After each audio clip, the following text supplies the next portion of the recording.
Hello everyone! In this video, I'll show you how to add an outline to your text in Photoshop. So, let's get started. Start with your background layer and your text layer. To add an outline, double-click on the text layer, which will open the Layer Style window. In this window, click on Stroke.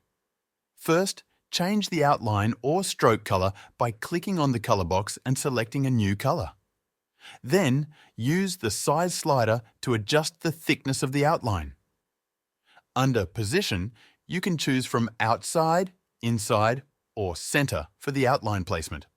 For this example, I'll select Outside. Additionally, you can modify the blending mode and adjust the opacity to customize the look further.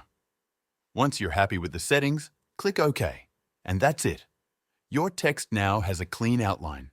If this video helped you out, feel free to buy me a coffee using the link in the description. This will support the channel so I can keep making more videos like this. Thanks for watching.